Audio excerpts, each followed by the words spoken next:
कानून व्यवस्था को लेकर। क्या लगता है आपको, क्या ये जो हो रहा है ये जंगल राज है, या सुप्रीम कोर्ट ने जो कहा, जिन विषयों पे बात की है, वो कहाँ तक सही है और कितना ये लोग इसको मान रहे हैं? भाई आए गए दिन रोज किसी न किसी नौजवान की हत्या होना, किसी न किसी महिला का बलात्कार होना, बलात्कार करने के बाद हत्या कर देना, हत्या करने के बाद लाश को कहीं टांग करके उसको आत्महत्या साबित करना, आज ये रोजमर्रा की कहानी बन गई है। रोज 2, 4, 5, 10 घटना इस प्रकार की होती रहती है। सरकार इस पर कभी बात ही नहीं करती है। सरकार जब भी बात करेगी हिंदू मुस्लिम, मस्जिद मंदिर, औरंगजेब और बाबर का चर्चा करेगी। आज वर्तमान इशू जितने हैं उससे वो भागती है, यानी अपनी जवाबदेही से भागती है, और लोग उसको कटघरे में न खड़ा करें, इसलिए दाएं बाएं के मुद्दे उछाल करके अपने को बचाने का काम करते हैं। एक इनकाउंटर फेल हुआ है, क्या यूपी में जितने इनकाउंटर हुए हैं उनमें कुछ आपको लग रहा है कि जांच होनी चाहिए या नहीं होनी चाहिए? देखिए, आज सरकार जाति और धर्म विशेष के लोगों को टारगेट कर रही है।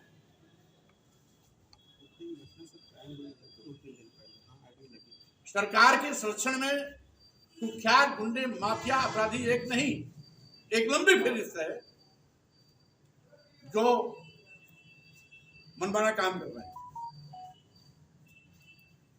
इनकी पुलिस इनकाउंटर नहीं करती, भाड़े के टाप गुंडे माफिया अपराधी मंगा करके मनमाने काम किया जाता है।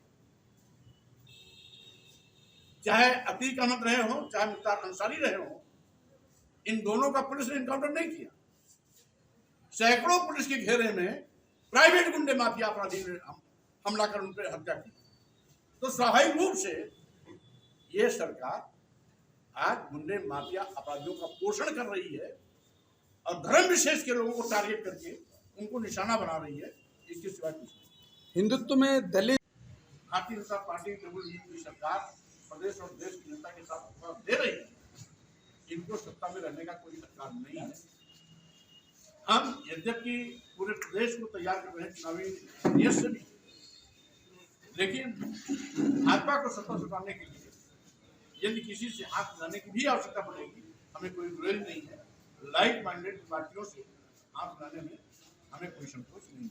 राणा साहब का विवाद जो है वो अभी थमने का नाम नहीं ले रहा है। कल करणी सेना आगरा में एक भव्य कार्यक्रम कर रही है, उसमें अंदेशा की एक बड़ा प्रदर्शन हो सकता है। 2 दिन बाद 14 अप्रैल है, आगरा में भव्य जयंती का आयोजन होता है 14 अप्रैल बाबा साहब की। क्या लगता है? इतिहास के पन्नों में नहीं जाना चाहिए। ये सब सरकार की साजिश का परिणाम है, क्योंकि जिस दिन करणी सेना ने वहां पर सांसद के घर पर हमला बोला था, उस दिन माननीय मुख्यमंत्री जी आगरा में जी थे। आगरा में मुख्यमंत्री जी थे, करणी सेना के लोग नंगा नाच कर रहे थे, उनके खिलाफ कोई कार्रवाई नहीं हुई, जो साफ इस बात का संकेत है कि यह मुख्यमंत्री की साजिश से ही हमला हुआ था। रही बात सपा सांसद पर हमला इसलिए हुआ कि वो जात के जाटों थे, चमार। अगर सांसद जी ऊंची जात के होते तो करणी सेना भीगी बिल्ली बनकर उधर नजर भी नहीं उठाती। उनकी हिम्मत इसीलिए पड़ी कि वो जात के सरोकार थे। और दूसरी चीज, उन्होंने ऐतिहासिक साक्ष्य रखा, और इसीलिए मेरी राय है कि इतिहास के पन्नों पर नहीं जाना चाहिए, जड़े मुद्दे उठाने से बचना चाहिए और विरोध की नींद। जब आप कोई भी बात करेंगे उसका जवाब आएगा। इसलिए आज औरंगजेब पर बहस करना, बाबर की औलाद कह करके सरकार और सत्ता पक्ष के लोग इस प्रकार की चीज निकालते हैं, हमें बड़ा ताज्जुब है कि इनको बेरोजगारी की चिंता, नौजवानों को रोजगार देने की चिंता नहीं, महंगाई पर रोक लाने की चिंता नहीं, महंगी शिक्षा से देश को बचाने की चिंता नहीं। सारे देश की संपत्ति को बड़े पूंजी फैलिसाओं के हाथ बेच रहे हैं, इनको शर्म नहीं। ये केवल, जैसा कि मैंने पहले भी कहा, लोगों को ध्यान भटकाने के लिए बिना मतलब के ये इशू पैदा करते हैं। ये भाजपा सरकार की पैदा की गई इशू। और फिर मैं कह देना चाहता हूं, आज ये सत्ता में बैठे हुए लोग कहीं औरंगजेब की कब्र खोदने का गुना भाग कर लेते हैं, कहीं मस्जिद में मंदिर खोलने की बात कर लेते हैं, कहीं हिंदू मुस्लिम का सिलसिला छोड़ देते हैं, और कहीं औरंगजेब बाप पर चर्चा कराने की बात कर लेते हैं। बेरोजगारी पे क्यों नहीं बात करते? गरीबी पे क्यों बात नहीं करते? महंगाई पे क्यों नहीं बात करते? अस्पतालों में क्यों नहीं बात करते? आज नौजवान मारा फिर रहा है, उसकी रोजगार पे क्यों बात नहीं करते? तो इस तरीके से ये भाजपा सरकार बकवासबाजी कर रही है और अपने पापों को छिपाने के लिए इस तरह के तरह हट बन रहे। आप तो पिछली बार उनके साथ ही बैठते रहे, समझाया नहीं आपने कि ये क्या कर रहे हो मुख्यमंत्री जी, किस दिशा में जा रहे हो? आप तो बगल में बैठते थे, तब समझाया नहीं आप? उस समय ये बकवासबाजी नहीं चलती थी। उस समय औरंगजेब भी नहीं थे, बाबर भी नहीं थे, हिंदू मुस्लिम का एजेंडा भी नहीं था। घटने बाद बदल गए? नहीं, इनका चरित्र है, लेकिन क्योंकि मैं तो बहुत कम समय तक चला, जिसकी पूरी जिंदगी आरएसएस की ट्रेनिंग में बीती हो और रोज यही सिखाया जाता हो, स्वामी प्रसाद मौर्य के सिखाने से समझ जाएगा क्या?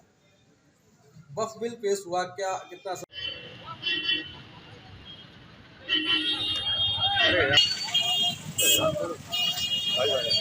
भैया भैया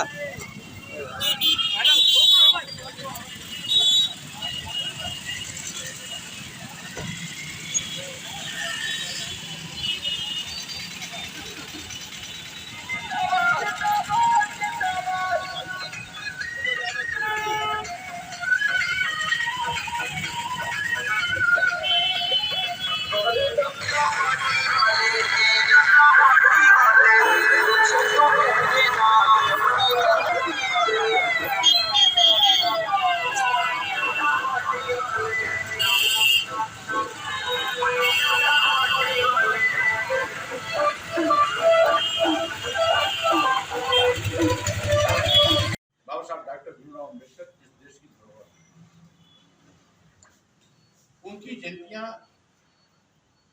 सभी लोग मनाते हैं, सभी पार्टी के लोग मनाते हैं, सभी समाज के लोग मनाते हैं, सभी धर्म के लोग मनाते हैं। आज उनकी हालात मसीहा के रूप में इस देश में स्वीकारी जा रही है।